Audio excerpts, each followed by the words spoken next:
senhor estava trabalhando para a Transnordestina Logística do Grupo CSN, largou a iniciativa privada para se dedicar à vida pública, à vida política. O senhor não se considera antítese do que muito eleitor está procurando hoje?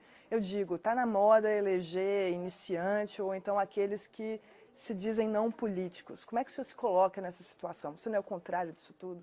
Alguns defeitos, assim chamados meus, da minha vida pública, tipo uma certa franqueza, uma certa aspereza nas palavras, hoje estão sendo vistos como valor, estão sendo vistos como um não hipócrita, e esse é um valor procurado. Mas eu, evidentemente, não aceito entrar nessa onda mentirosa, né, mistificadora de que um político não faz política, ou quem faz política é um não político. Isso tudo é, na verdade, uma leitura de marketing barato, né, para tentar, mais uma vez, só ser idiota e presumir o povo idiota.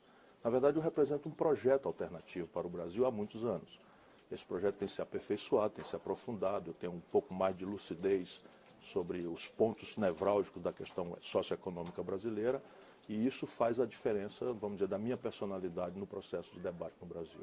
Falando nisso, o senhor se colocando como uma terceira via ou como uma possibilidade, o senhor disse que o senhor só sai candidato se o PDT, o partido do senhor, assim quiser. Mas as pesquisas indicam que só o deputado federal Jair Bolsonaro e o prefeito de São Paulo, João Dória, estão no momento em condição de competir com o ex-presidente Lula.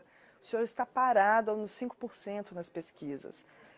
Como é que o senhor avalia esses resultados? E eu gostaria também de saber se esse é um motivo razoável para o PDT não lançar o senhor candidato. Como eu digo, eu sei bastante bem com a minha experiência o que é que espera uma pessoa que pensa o que eu penso, que fala o que eu falo, que tem os conflitos que eu tenho ao longo de uma vida de 37 anos de experiência limpa, né? Nunca respondi ao inquérito sequer para ser absolvido, isso é nada mais do que a minha obrigação, mas nesses tempos horríveis que o Brasil está vivendo é um adicional de atributos, né, que o país está procurando. E essas pesquisas, para quem tem a vivência que eu tenho, nada representam, absolutamente nada, a não ser um retrato desse momento. E o retrato desse momento é de um povo machucado, 14 milhões e 300 mil desempregados, quase 9 milhões de brasileiros empurrados para o biscate, para a informalidade, para o trabalho na rua sendo reprimido. E a política para essas pessoas é um ruído, quase sempre associado com esse escândalo novelizado de corrupção. E na hora própria, tudo isso vai se alterar profundamente. Não quero dizer que inverta as coisas, mas isso tudo hoje é provisório. Quando que é a hora própria? Quando que a gente pode começar a levar em consideração as pesquisas de fato? No Brasil, quando você começa a colocar na prateleira as alternativas concretas, reais e suas, vamos dizer, personas políticas, seus acompanhamentos e seus signos, né? Então, o que é que representa A, B, C ou D? E você vai ver claramente que isso só vai acontecer lá para julho de 2018. E, nesse caso, evidentemente que as pessoas chegam. Mas se você hoje, por exemplo, fizer uma pesquisa espontânea, em que você não induz o eleitor a repetir o nome mais conhecido ou o nome mais comentado presentemente, você vai ver que está todo mundo ali meio que japonês. Mas aí tem algo que pesa um pouco contra o senhor, que é a rejeição. O senhor também é um dos nomes com maior índice de rejeição. Pesquisa recente coloca o senhor com 56% de rejeição, algumas outras um pouco abaixo. Eu queria saber o que pesa contra o senhor. O senhor é o maior inimigo do senhor? Eu queria saber se o senhor tem que brigar consigo mesmo, se o senhor se considera um adversário do senhor mesmo. Hoje você deveria ler as pesquisas uma mistura de notoriedade, ou seja, nível de conhecimento, menção espontânea como preferência e rejeição espontânea, que é aquela que conhece e não aceita. E, evidentemente, a minha grande rejeição nesse momento é que eu não sou conhecido, eu não estou no elenco de opções das pessoas, apesar de estar na estrada há tantos anos, já ter sido candidato duas vezes. Não tem um recall de 98, de 2002? Não qualitativamente, eu tenho essas informações científicas, né? Entendi. Agora, o senhor acha que o desempenho do senhor, a rejeição, por exemplo, pode estar ligada com o fato do senhor já ter passado por 7 partidos? O fato, enfim, do senhor ter a fama de ser destemperado, de ter... Eu devia merecer nessa coisa de ser destemperado, mas eu sou atacado não é pelo que eu falo, eventualmente, de sangue quente, ou porque me zango com alguma coisa, e eu realmente sou uma pessoa indignada. Na verdade, isso é uma coisa que se faz para desqualificar o que eu digo de sangue frio. Eu vivo contando aos brasileiros, com números, aquilo que é a grande perversão do nosso país. o Estado Nacional Brasileiro está montado como um mecanismo de transferência de renda de quem trabalha e produz para quem especula. Só que esses especuladores são as 10 mil famílias abastadas do país que controlam a grande mídia, que controlam o financiamento das campanhas apodrecido como está, que controlam, enfim, as mediações tradicionais do país. Mas o senhor acha que essa posição mais à esquerda do senhor, justamente por defender tudo isso que o senhor acabou de dizer, repercute, soa de uma forma diferente para quem compartilha dessas ideias? Ah, mas sem dúvida. Eu sou considerado um comunista para a direita e sou considerado um direitista para a esquerda, ou seja, eu estou na posição correta. E o que o senhor é? Como o senhor se define? A minha formação é de um socialismo democrático em permanente revisão, porque no Brasil até os adjetivos esquerda e direita estão malversados. Porque se você olhar, por exemplo, a economia política do PT, dos 13 anos de Lula, Dilma, é uma economia política extremamente conservadora, extremamente, vamos dizer, não digo de direita, porque seria uma coisa também que já exagera, mas extremamente conservadora. Evidentemente com políticas sociais compensatórias de largo alcance, o que não estava suposto no consenso de Washington, no thatcherismo, e que no Brasil tem essa peculiaridade. Mas é uma política social compensatória, aquilo que qualifica basicamente a solidariedade com os mais pobres do PT. Voltando um pouquinho no que o senhor fala, que o senhor é um comunista para a direita, enfim, um conservador, ou enfim, para a esquerda, o senhor acha que o desempenho do senhor, a rejeição, por exemplo, pode estar ligada com o fato do senhor já ter passado por 7 partidos? O senhor pode ser classificado como um político sem identidade partidária? Em absoluto não. Se tem um político que tem uma linha de vida coerente, sou eu.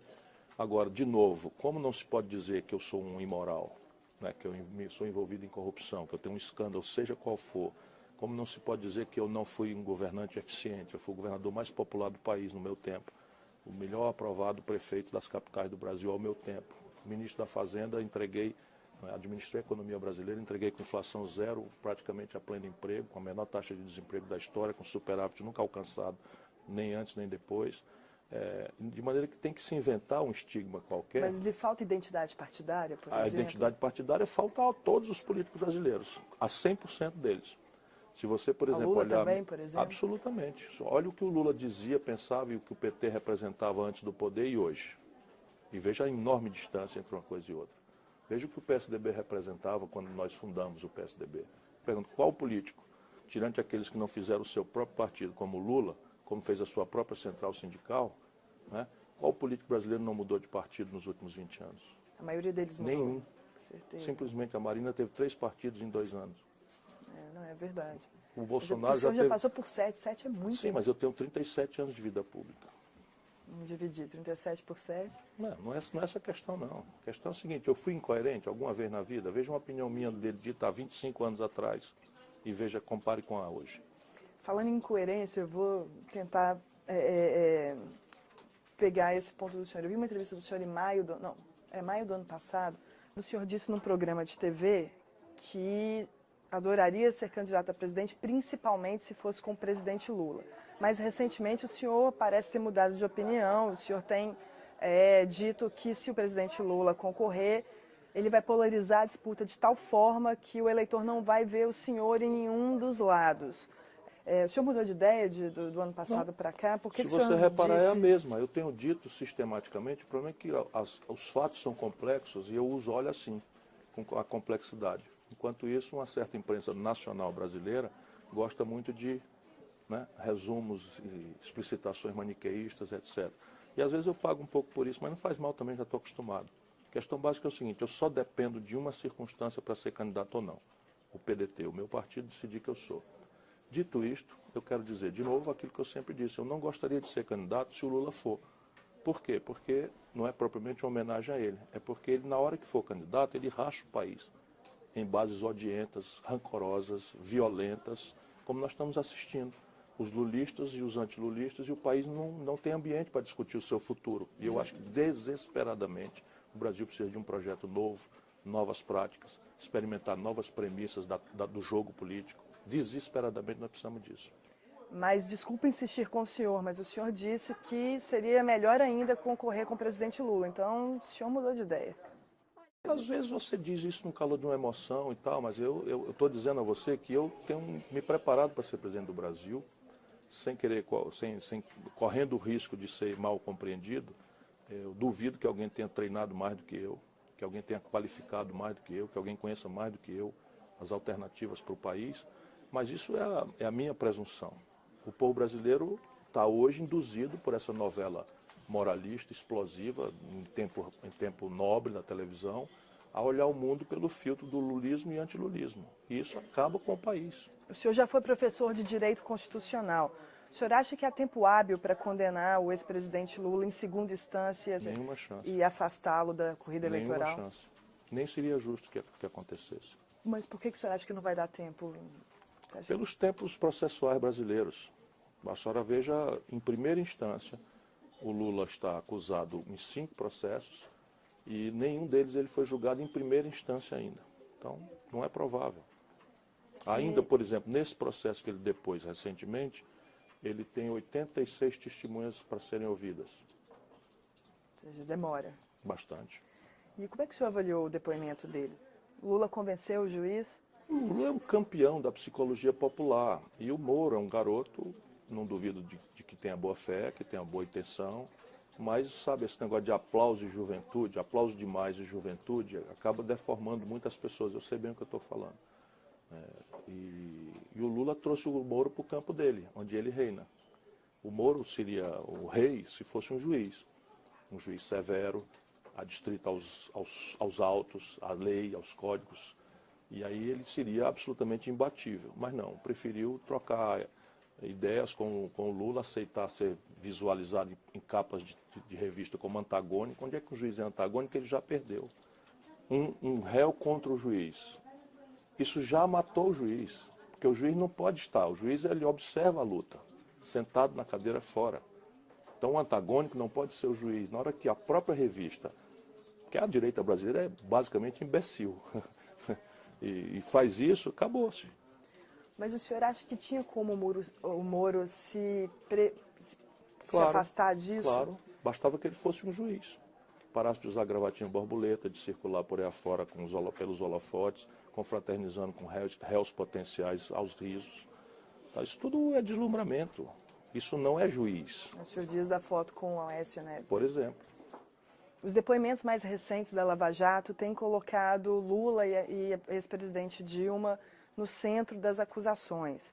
Por exemplo, a mulher do marqueteiro João Santana já disse que trocava mensagens cifradas com a ex-presidente na época que ela estava ocupando o cargo para avisar de avanços da Operação Lava Jato. O senhor acha que isso muda um pouco a imagem que o senhor tem da presidente Dilma? Não, porque delação premiada é um instituto muito precário e, como tal, definido na lei, e é uma lei muito recentemente copiada dos Estados Unidos por nós brasileiros, aliás, no governo da Dilma. E a delação premiada não vale nada, até determinação concreta de outra prova. Tanto que é explícito na lei que ninguém pode ser condenado tendo por única afirmação, por única razão de condenação, a delação premiada.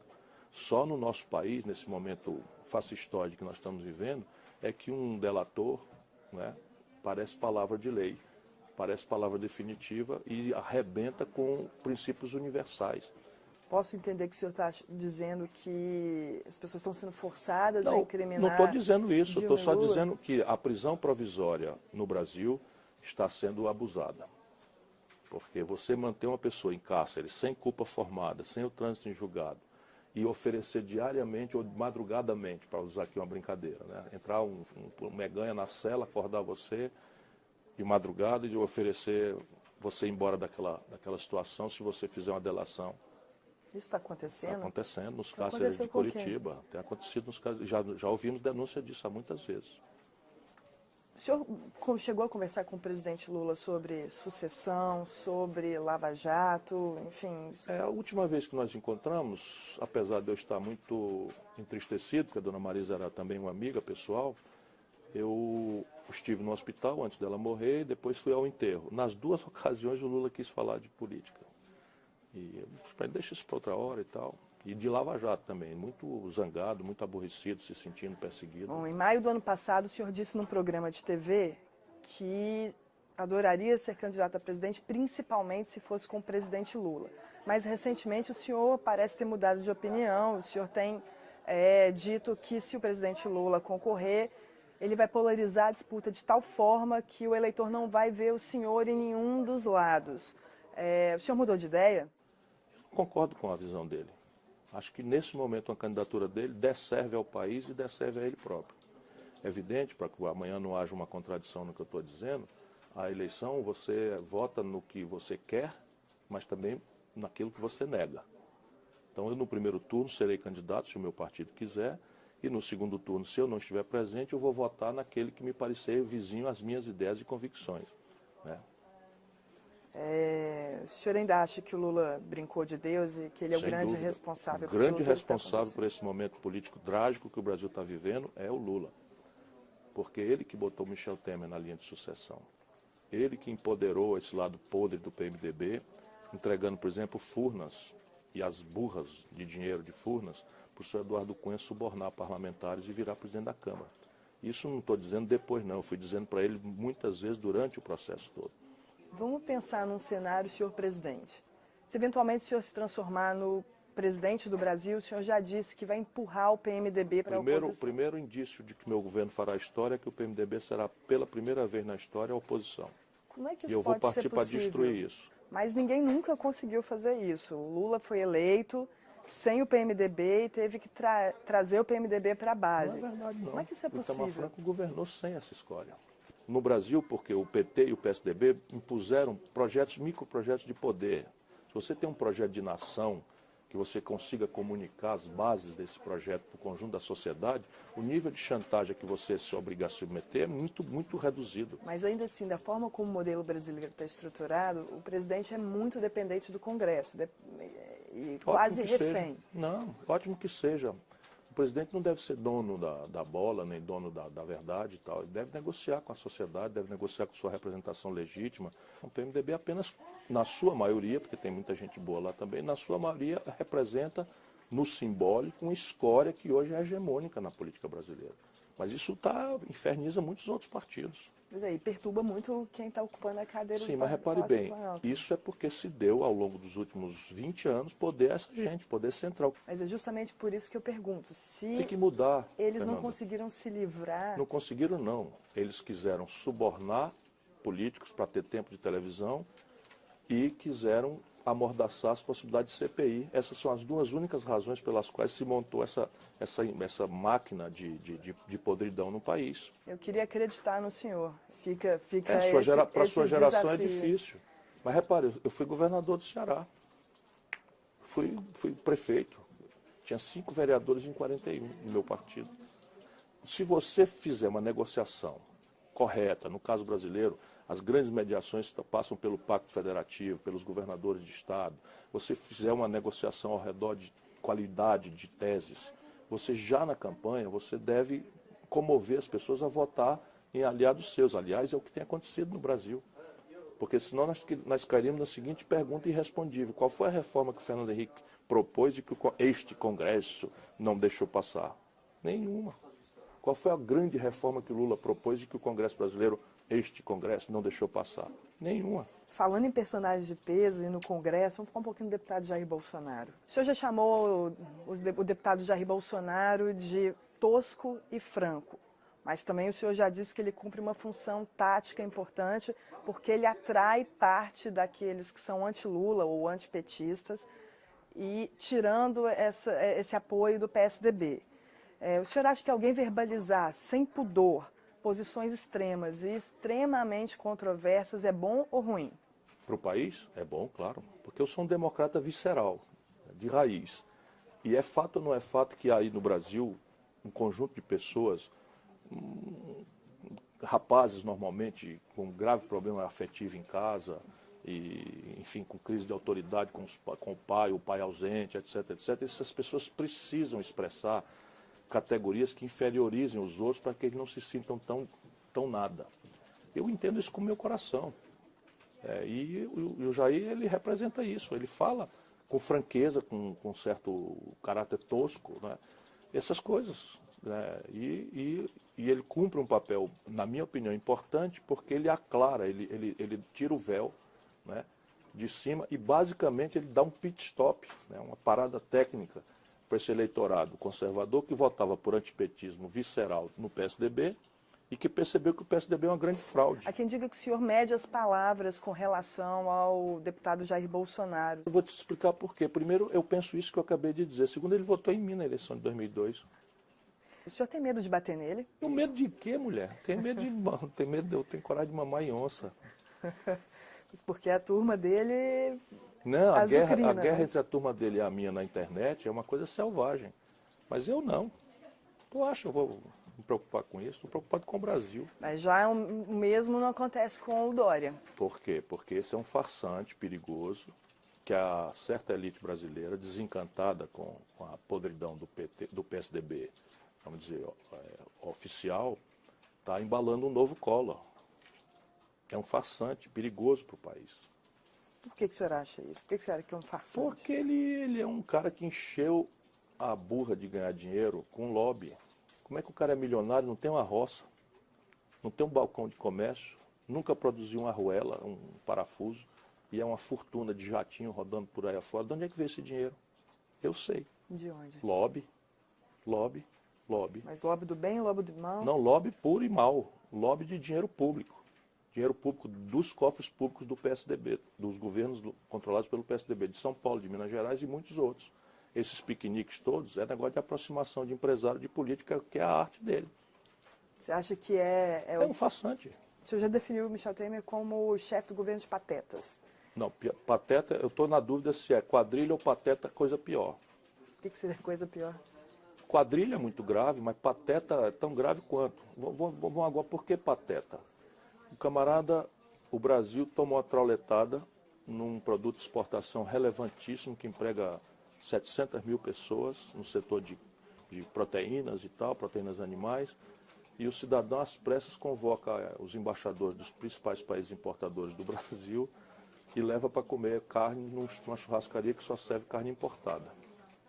Aí o camarada chama a imprensa internacional e nacional para fazer uma fala em homenagem ao Dia Internacional das Mulheres. E diz que as mulheres é quem melhor sabem escolher preço em supermercado. Porque quando o senhor falou da infeliz frase do Temer com relação ao Dia da Mulher, eu me lembrei automaticamente quando perguntaram da Patrícia Pilar Pronto, naquela você campanha nunca do viu senhor. eu falando isso na vida. Inventaram aquela frase? Editaram claramente. Editaram claramente. E foi a Globo. Entendi. Porque o senhor entrou para a história como Sim, a pessoa que... Porque o que importa é a versão da Globo, não importa a realidade. Agora não tem um inquérito. Teria direito a 3 pensões mensais vitalícias que me dariam hoje 86 mil reais. Sou o único político brasileiro que não aceitou receber nenhuma, nunca. E isso nunca foi comunicado ao povo brasileiro. Nunca. O senhor tem ressaltado Mesmo eu muito estou em isso. Londres, nesse momento, falando na BBC, de que você lembra? Você não, na sua pesquisa, você não citou que eu não recebi a pensão. Não citei que o senhor recebeu pensão, mas lembrei que teve um inquérito da farra das passagens na Câmara. Inquérito nenhum, nunca respondi a nenhum inquérito na vida. Mas abriu-se uma investigação, não? Sim, o senhor pode não ter sido denunciado, e eu também dei uma né? boa esculhambada. Sabe qual é? Me misturaram, porque eu viajei para os Estados Unidos. Levou a mãe do senhor, não foi? Eu paguei minha passagem e ela pagou a dela. E a TAM trocou. E a TAM soltou uma nota oficial dizendo que lamentava e se assumia a responsabilidade de ter trocado. E isto é que é. Mas nunca respondi a inquérito nenhum. E o Ministério Público... Mas veja a sua pesquisa. Você não sabe que eu nunca recebi as pensões, que daria 86 mil reais por mês para mim hoje. E o senhor vive de quê hoje? Eu faço palestras, sou advogado, tenho um escritório de advocacia, né, trabalho para uma universidade como consultor. Voltando ao assunto dos inquéritos, o senhor, como secretário de Saúde do governo do Ceará, teve uma denúncia do Ministério Público envolvendo terceirização, né? Sim, o juiz não aceitou, ela morreu, que fim levou? Claro, nunca respondi a um inquérito nenhumzinho, nem sequer para ser absolvido. Agora, o assunto é assim, eu assumi a Secretaria de Saúde do Ceará porque o meu irmão era governador e tinha construído 20 UPAs, estavam sem funcionar, 2 mega hospitais regionais sem funcionar, 150 ambulâncias do SAMU prontas sem funcionar, e ele pediu para botar aquilo em ordem, porque o Ministério Público não deixava e os médicos lá, tudo com medo. E eu fui lá e fiz. Tudo isso passou a funcionar do dia para a noite. E virou denúncia. Aí um babaca lá desses que infernizam a vida brasileira, resolveu fazer isso. Por quê? E daí? Qual é a malversação? Eu criei uma cooperativa de socorristas e botei o SAMU para funcionar em todos os municípios do Ceará. Salvei milhares de vidas. Estou orgulhosíssimo disso até agora. Mas ainda ganhou uma denúncia, né? Denúncia não, mas denúncia arquivada. E tem uma investigação antiga rolando, aquela que apura que o senhor teria contratado uma empresa de inteligência para poder veja investigar. bem, você foi ler isso na Folha de São Paulo, que simplesmente inverteu. Mas eu sei também que o senhor foi hackeado e foi por exatamente. isso... Eu que processei, está aprovada, a perícia foi... essa história, só para eu entender. É simples. Lá na paróquia, no meu Ceará, um grupo de canalhas hackeou meu computador e começou a replicar meus e-mails ou falar coisas que tinham como premissa uma informação privada minha do e-mail, que eu não tenho um segredo de nada. Mas acessaram de fato o e-mail? Acessaram de fato. Aí eu peguei, representei na polícia, a polícia fez uma investigação, a polícia técnica fez uma investigação, descobriu todo mundo. Descobriu os IPs, qual era o endereço e tal. E isso está lá rolando o processo. A Folha simplesmente inverte. E a suposta suspeita de que o senhor teria contratado a Kroll é Nunca infundada? aconteceu comigo. A acusação foi contra meu irmão, não foi comigo. Trocaram Entendi. Ciro por Cid. Isso é muito comum, às vezes? Não, só comigo. Atribuir coisas ou suspeitas que pesam contra o seu irmão, atribuir ao senhor? Não, o inverso. Não, meu irmão também é limpo. Assim, lá em casa a gente toca de ouvido, de olho fechado. O senhor acha que a Dilma, do ponto de vista econômico, errou ainda mais? Um desastre completo. Indo e voltando. Porque quando deu-se o desfinanciamento desse nível de consumo, eles reagiram como se fosse uma crise semelhante à de 2008, que estava com os preços da commodity lá em cima. E houve uma crise em que o Brasil não teve tanto problema, bastou a gente enfrentar o colapso do crédito internacional com os nossos bancos, o BNDES, o Banco do Brasil, Caixa Econômica e alguma renúncia fiscal, e esse é claramente uma boa resposta. Só que desta feita o problema foi o desfinanciamento estratégico do país, que tem um padrão de consumo que é importado, que apresenta déficits gigantescos e que eram mascarados com o boom de commodities. Quando as commodities caíram, eles foram fazer renúncia fiscal em 2013 e foram arrebentando o país. É inacreditável, inacreditável. E aí, para resolver o problema, chama o Levi, que é 5º nível, né? Experiência anterior no serviço público, quebrou o Rio de Janeiro, para ser o ministro da Fazenda do Brasil. E aí bota a taxa de juros na maior depressão, dá vontade de rir para não chorar. Na maior depressão econômica da história, a maior taxa de juros da história. Para terminar mesmo agora, o senhor veio para participar de uma mesa com o presidente da Câmara, Rodrigo Maia, e com o ex-ministro Jacques Wagner.